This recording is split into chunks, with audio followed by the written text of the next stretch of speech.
जड़ी बूटी ले लो, बाल बढ़ाने वाली जड़ी बूटी, सिर्फ 5 रुपए में। बाल बढ़ाने वाली जड़ी बूटी सिर्फ 5 रुपए में? जरा देखो तो।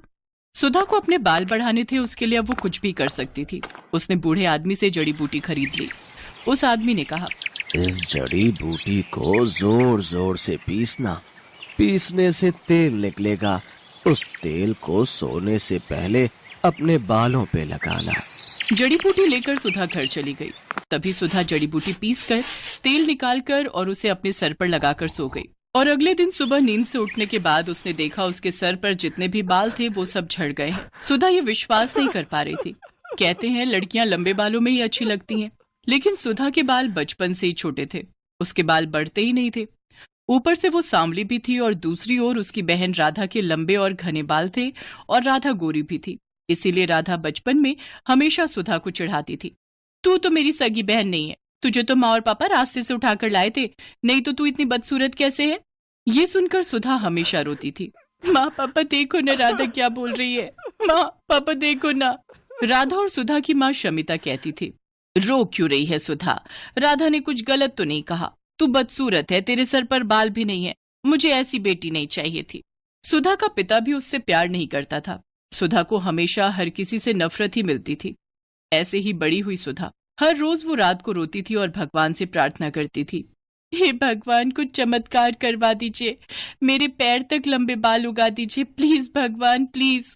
और इसी तरह सुधा और राधा दोनों जवान हो गई। आज सुधा को लड़के वाले देखने के लिए आने वाले हैं। सुधा आईने के सामने बैठकर तैयार हो रही है। उसके सर पर अभी भी ज्यादा बाल नहीं है। वो आईने में अपने आप को देख ही रही थी कि तभी उसकी माँ आ गई और ताने मारना शुरू कर दिया, यहाँ ऐसे बैठे रहने से कुछ नहीं होगा, जल्दी जल्दी करो, नहीं तो ये लड़का भी हाथ से चला जाएगा। वहां राधा आ गई और बोली, माँ मुझे तो समझ में नहीं आ रहा है कि आप मुझसे पहले इस भूतनी की शादी क्यों करवाना चाहती हो। राधा बेटी, इस भूतनी को तो पहले विदा करना पड़ेगा, नहीं तो बाद में कौन इससे शादी करेगा। एक बार बस ये सर से उतर जाए, उसके बाद मैं तेरे लिए बहुत अमीर और अच्छा लड़का ढूंढ कर लाऊंगी। माँ आप सभी मुझसे इतनी नफरत क्यों करते हो, आखिर मैंने किसी का क्या बिगाड़ा है। तेरे सर पर बाल नहीं है सुधा, तू बदसूरत है बदसूरत, तू मेरी बहन कहलाने के लायक नहीं है। थू। सुधा रोने लगी। वो पूरी जिंदगी रोती ही आई है।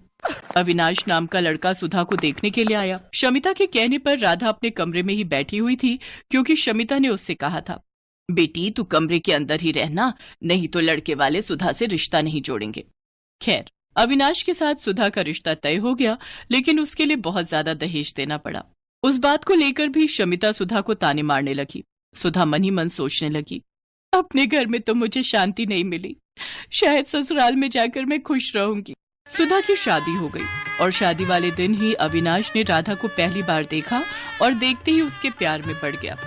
यार मैंने इसे पहले क्यों नहीं देखा, कितनी गोरी है ये, कितने लंबे बाल हैं इसके, इससे पहले मिल लेता तो मुझे इस भूतनी से शादी नहीं करनी पड़ती। लेकिन अब कुछ नहीं हो सकता था। सुधा अविनाश के साथ ससुराल चली गई और ससुराल पहुंचते ही सुधा की सास विमला ने सुधा को 1000 काम थमा दिए। रसोई जाओ और सारे बर्तन मांजो, उसके बाद खाना बनाओ और उसके बाद पूरा घर साफ करो। मत भूलना कि तुम्हें इस घर की बहू सिर्फ और सिर्फ काम करवाने के लिए ही बनाया गया है। ठीक है माँ जी, नहीं भूलूंगी। सुधा बिना थके काम करने लगी। उसकी सास और उसका पति उसके छोटे छोटे बालों को लेकर मजाक उड़ाने लगे। तुम्हारे बाल तो मुझसे भी छोटे हैं सुधा। ये तो पूरी नौकरानी लग रही है। हाँ हाँ, मुफ्त की नौकरी। अविनाश मजाक उड़ाता ही गया और एक दिन उसके साथ राधा की मुलाकात हो गई। राधा को अपने लंबे बालों को लेकर बहुत अहंकार था। वो सुंदर भी थी। अविनाश को उससे प्यार हो गया और राधा भी अविनाश को पसंद करने लगी। और एक दिन अविनाश और राधा ने शादी कर ली। राधा अविनाश के घर चली आई। ये देखकर सुधा को जैसे सदमा लग गया।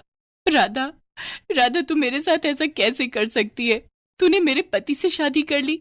चुप रह, समझी ना, अविनाश तो तुझसे प्यार भी नहीं करता है, वो सिर्फ मुझसे प्यार करता है। हाँ हाँ, ऐसे बिना बाल की औरत से कौन प्यार करेगा, मुझे तो लंबे बालों वाली लड़कियां पसंद है। सुधा बस अकेली चुपके से रोती रही। अगले दिन वो बाजार गई और देखा एक बूढ़ा आदमी जड़ी बूटी बेच रहे हैं। जड़ी बूटी ले लो, बाल बढ़ाने वाली जड़ी बूटी, सिर्फ 5 रुपए में। बाल बढ़ाने वाली जड़ी बूटी सिर्फ 5 रुपए में? जरा देखो तो। सुधा को अपने बाल बढ़ाने थे, उसके लिए अब वो कुछ भी कर सकती थी। उसने बूढ़े आदमी से जड़ी बूटी खरीद ली। उस आदमी ने कहा, इस जड़ी बूटी को जोर जोर से पीसना, पीसने से तेल निकलेगा। उस तेल को सोने से पहले अपने बालों पे लगाना। जड़ी बूटी लेकर सुधा घर चली गई। रात को सभी सो गए और तभी सुधा ने जड़ी बूटी पीसकर तेल निकाला और उसे अपने सिर पर लगाकर सो गई। और अगले दिन सुबह नींद से उठने के बाद उसने देखा उसके सर पर जितने भी बाल थे वो सब झड़ गए हैं। सुधा को जोर से रोना आ गया। ये क्या हो गया? मेरे सारे बाल झड़ गए, अब मैं क्या करूं? सुधा जोर जोर से रोने लगी और उसे इस हालत में अविनाश, विमला और राधा ने देख लिया। ये क्या, तू पूरी तरह से गंजी हो गई? छी, मैं देख नहीं पा रहा हूँ तुम्हारी तरफ, मुझे उल्टी आ रही है। सुधा, तुम निकलो यहाँ से।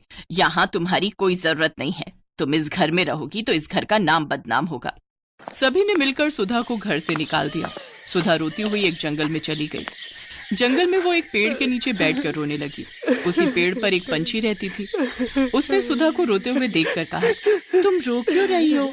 सुधा ने उस पंछी को सब कुछ बताया। रो मत, ज्यादातर इंसान बुरे होते हैं, इसीलिए तो हम जंगल में रहते हैं। इस जंगल में सब कुछ है, बड़ी से बड़ी बीमारी का इलाज है यहाँ। एक फल है, उसका रस निकालकर सर पर लगाने से बाल बड़े हो सकते हैं। सच? कहाँ मिलेगा मुझे वो फल? मैं लाती हूँ। उस पंछी ने कुछ ही देर में सुधा को फल ला कर दिया। उस फल का रस निकालकर सुधा ने सर पर लगाया और उसके बाल उगने लगे। उसके बाल सर से पैर तक आ गए, काले लंबे घने बाल, ठीक जैसा सुधा चाहती थी। सुधा ने पंछी से कहा, अच्छी पंछी, तुम्हारा बहुत बहुत धन्यवाद। मैं इस फल का रस लड़कियों को बेचना चाहती हूँ, उन लड़कियों को जिनके बाल नहीं उगते, ताकि उन्हें भी मेरी तरह परेशानियों का सामना न करना पड़े। सुधा जंगल से निकलकर फल का रस बेचने लगी और एक दिन उसे अविनाश और राधा ने देख लिया। तुम सुधा हो ना? हाँ, क्यों? अरे वाह, तुम्हारे इतने लंबे बाल कैसे हो गए? इस फल का रस निकालकर सर पर लगाने से। तुम बहुत खूबसूरत लग रही हो। क्या तुम मेरे साथ घर आना चाहोगी? ये सब देख और सुनकर राधा को जलन हो रही थी। उसने फल का रस लिया और पूरी बोतल अपने सर पर डाल ली, लेकिन उससे असर उल्टा हो गया। उसके सारे बाल झड़ गए और वो गंजी हो गई। ये क्या हुआ मेरे साथ? मैं गंजी हो गई। बहुत अच्छा हुआ, यही लालच का नतीजा है। बचपन से आज तक तूने मुझे चैन से जीने नहीं दिया, अब देख कैसा लगता है। और हाँ विनाश, मैं फालतू लोगों के साथ नहीं रहना चाहती, तुम रहो अपनी पत्नी के साथ। राधा का अहंकार मिट्टी में मिल गया। अविनाश को भी गंजी राधा के साथ ही रहना पड़ा और फल का रस बेचकर सुधा बहुत अमीर बन गई। चारों तरफ उसके बाल के चर्चे होने लगे और वो खुशी खुशी जिंदगी